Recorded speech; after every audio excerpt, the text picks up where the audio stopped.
More Jesus, less me.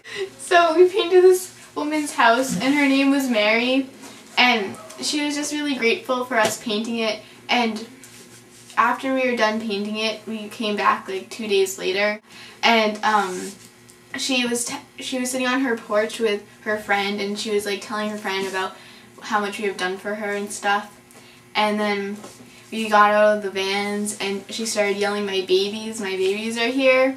And it was just really good and felt good, and she was just really proud of us. And the first couple days my group worked with the kids club, and there was this one little girl there named Shay Shay, and we were playing Uno in a big circle, and she looks at my arm and she takes a bracelet off of my arm and she goes, oh, that's really cool. And it was one of my silly bands, and it was one that I really liked. The next day I was like, she still had it. I figured she would just not have it anymore, she would lose it or toss it aside or something, but she still had it, and she was playing with it and showing all her friends, and she was so proud of it and she loved it. And when I thought about it, I didn't even notice it was gone. And back home you see all these kids with like 10,000 of them all the way up their arm, and this girl was so in love with just one of them. So I guess it just showed us how the littlest things can make the biggest impact to most people, and we take a lot of stuff for granted.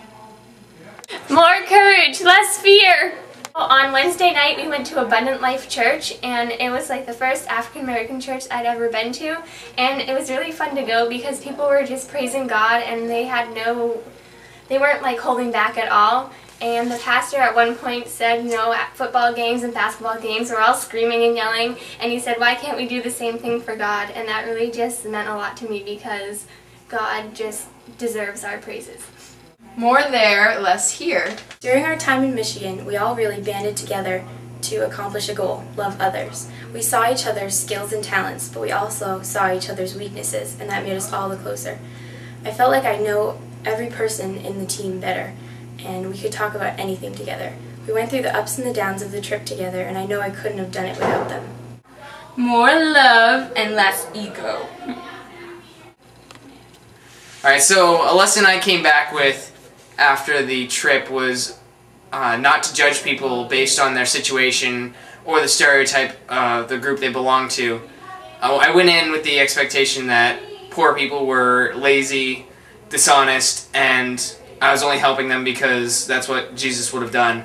And after being in Benton Harbor for a while and meeting people who were living in these situations, I just realized that that's entirely not the case. They're exactly like us, just unfortunate circumstances or habits have forced them into this situation. So I'm definitely going to look at people differently from now on.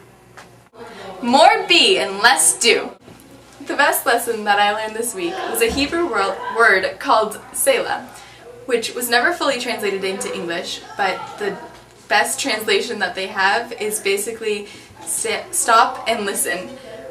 So it's something that I plan to take with me off my experience, because it means to just stop remembering the past and dreaming about the future and thinking about this and that and the other thing, and you really just have to stop and focus on what God is telling you.